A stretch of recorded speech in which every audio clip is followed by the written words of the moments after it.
आकाशवाणी मध्य प्रदेश से प्रस्तुत है प्रादेशिक समाचार।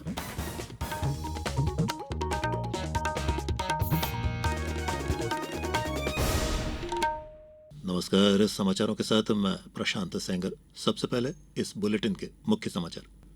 उज्जैन में चल रहे कालिदास समारोह में कल उपराष्ट्रपति जगदीप धनखड़ शामिल होंगे। 9 दिवसीय समारोह में कालिदास अलंकरण भी प्रदान किए जाएंगे। श्योपुर और बुधनी सीटों पर चुनाव प्रचार का शोर थमा, बुधवार को होगा मतदान।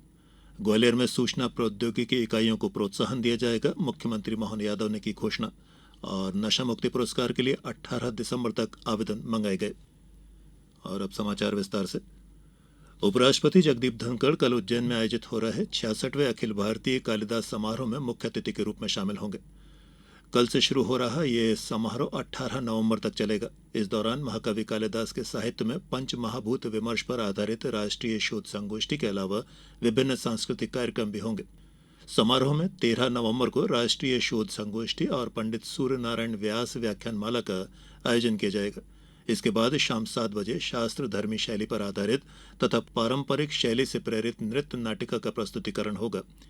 इस वर्ष 2022-23 के लिए कालिदास अलंकरण से भी विभूतियों को सम्मानित किया जाएगा। समारोह के लिए कल मंगल कलश यात्रा निकाली गई और कालिदास अकादमी में नांदी भक्ति संगीत का भी कार्यक्रम हुआ। न्यायमूर्ति संजीव खन्ना ने आज भारत के 51वें मुख्य न्यायाधीश के रूप में शपथ ग्रहण की। राष्ट्रपति द्रौपदी मुर्मू ने राष्ट्रपति भवन में एक समारोह में उन्हें मुख्य न्यायाधीश के रूप में शपथ दिलाई।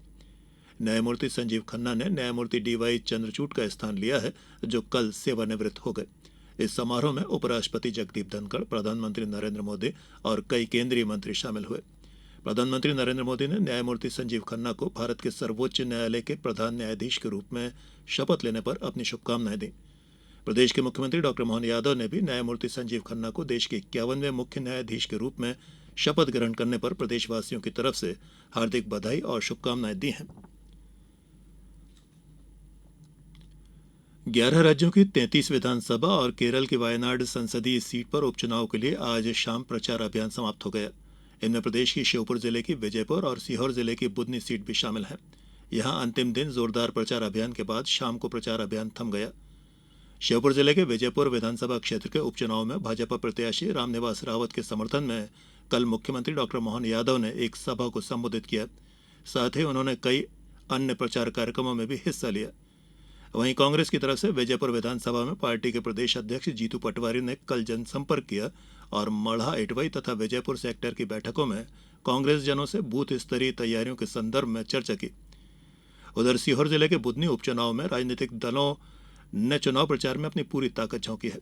प्रस्तुत है हमारे सीहोर संवाददाता की एक रिपोर्ट। सीहोर जिले की बुधनी विधानसभा के उपनिर्वाचन में आज प्रचार का आखिरी दिन है। शाम 5 बजे प्रचार थम गया। इस उपनिर्वाचन में भाजपा और कांग्रेस के बीच मुख्य मुकाबला है। हालांकि सपा का प्रत्याशी भी मैदान में है। आज आखिरी दिन भाजपा के प्रत्याशी रमाकांत भार्गव के समर्थन में पूर्व मुख्यमंत्री और केंद्रीय कृषि मंत्री शिवराज सिंह चौहान ने भेरूदा, चकल्दी और गोपालपुर में सभाएं ली। जबकि कांग्रेस की ओर से प्रदेश कांग्रेस के अध्यक्ष जीतू पटवारी ने 3 स्थानों पर रोड शो कर कांग्रेस प्रत्याशी राजकुमार पटेल के समर्थन में कैंपेनिंग की। इधर जिला प्रशासन ने निष्पक्ष और शांतिपूर्ण मतदान के लिए सभी तैयारियां पूर्ण कर ली हैं। जिला निर्वाचन अधिकारी और कलेक्टर प्रवीण सिंह ने बताया कि जिले में बुधनी विधानसभा के लिए मतदान 13 नवंबर होगा, जबकि मतगणना 23 नवंबर को की जाएगी। जिले की बुधनी विधानसभा क्षेत्र में कुल 363 मतदान केंद्र बनाए गए हैं, जिन पर मतदान होगा। बुधनी विधानसभा में कुल 2,76,397 मतदाता हैं, जिनमें 1,43,111 पुरुष मतदाता, 1,33,280 महिला मतदाता तथा 6 अन्य मतदाता और 194 सर्वित मतदाता शामिल हैं। बुधनी विधानसभा उपनिर्वाचन के लिए 1,597 मतदान कर्मियों की ड्यूटी लगाई गई है। इनके साथ ही 45 सेक्टर अधिकारी, कार्यपालक मजिस्ट्रेट, 45 सेक्टर अधिकारी पुलिस तथा 5 फ्लाइंग स्क्वाड दल बनाए गए हैं। प्रदीप सिंह चौहान, आकाशवाणी समाचार, सीहोर। केंद्रीय कोयला और खान मंत्री जी किशन रेड्डी ने आज युवाओं और छात्रों से देश को वर्ष 2047 तक विकसित राष्ट्र बनाने में अहम भूमिका निभाने का आह्वान किया है। उन्होंने सिकंदराबाद में केंद्रीय विद्यालय संगठन के तत्वाधान में राष्ट्रीय स्तर के 3 दिवसीय राष्ट्रीय एकता पर्व का उद्घाटन किया। कार्यक्रम में 25 क्षेत्रीय केंद्रीय विद्यालयों के लगभग 1000 छात्र शामिल हुए।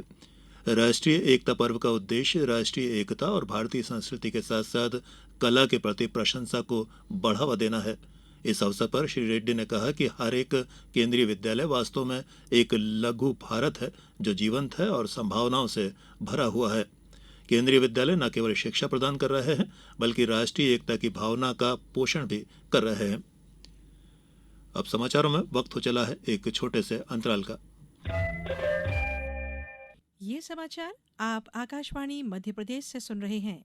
ये समाचार बुलेटिन YouTube पर Madhya Pradesh news All India Radio channel पर और फेसबुक साथ ही एक्स प्लेटफॉर्म पर AIR न्यूज भोपाल पर सुने जा सकते हैं। इसके अलावा आप हमारी वेबसाइट newsonair.gov.in पर अथवा न्यूज ऑन AIR ऐप पर भी समाचार सुन सकते हैं। अंतराल के बाद एक बार फिर आप सभी का प्रादेशिक समाचारों में स्वागत है। मुख्यमंत्री डॉक्टर मोहन यादव ने कहा है कि ग्वालियर में आईटी क्षेत्र में अपार संभावना है। यहाँ के आईटी विशेषज्ञ युवाओं को बाहर न जाना पड़े, इसके लिए ग्वालियर में सूचना प्रौद्योगिकी पर आधारित इकाइयों को विशेष बढ़ावा दिया जाएगा। उन्होंने आज ग्वालियर की जेसी मिल का जायजा लेते हुए इंदौर की हुकुमचंद मिल और उज्जैन की विनोद मिल की तर्ज पर जल्दी ही ग्वालियर की जेसी मिल के श्रमिकों के अलावा प्रदेश की अन्य बंद मिलों की देनदारियों का भुगतान किए जाने की भी घोषणा की। मुख्यमंत्री ने कहा कि 30-40 साल से बंद पड़ी ग्वालियर की जेसी मिल के मजदूरों के प्रकरणों में 8,000 से ज्यादा मजदूरों को उचित न्याय दिलाया जाएगा। उन्होंने जेसी मिल परिसर का भ्रमण किया, साथ ही नक्शे के माध्यम से जेसी मिल की जमीन और अन्य परिसंपत्तियों की जानकारी भी ली। प्रदेश में इन दिनों मतदाता सूचियों में संशोधन की प्रक्रिया चल रही है। 29 अक्टूबर से मतदान केंद्रों पर मतदाता सूचियों का प्रकाशन किया जाएगा। मतदाता अपने मतदान केंद्रों पर अपना नाम जुड़वाने या मतदाता सूची में सुधार के लिए अपने आवेदन दे सकते हैं। पन्ना जिले में मतदाता सूची में नाम जुड़वाने के लिए रविवार को भी विशेष कैंप लगेगा। जिले में 29 अक्टूबर से 28 नवंबर 2024 तक कार्यालयीन समय में हर एक मतदान केंद्र में नियुक्त BLO द्वारा दावा आपत्ति प्राप्त करने की कार्यवाही की जा रही है। उधर अनूपपुर के उप जिला निर्वाचन अधिकारी दिलीप कुमार पांडे ने कहा है कि 16 और 17 नवंबर के बाद अगले महीने में भी 9 और 10 दिसंबर को विशेष शिविर लगाया जाएगा। केंद्रीय सामाजिक न्याय और अधिकारिता मंत्री वीरेंद्र कुमार ने कहा है कि नशे से हमारे युवा गुमराह हो रहे हैं और समाज में बुराइयां भी आ रही हैं। उन्होंने आज छतरपुर में आयोजित नशा मुक्ति रैली को संबोधित करते हुए कहा कि नशा जहां समाज में लड़ाई झगड़ों का कारण बना करता है, वहीं इसके कारण गंभीर बीमारियां भी हुआ करती हैं। डॉक्टर कुमार ने कहा कि नशा मुक्ति को आंदोलन बनाने की आवश्यकता है।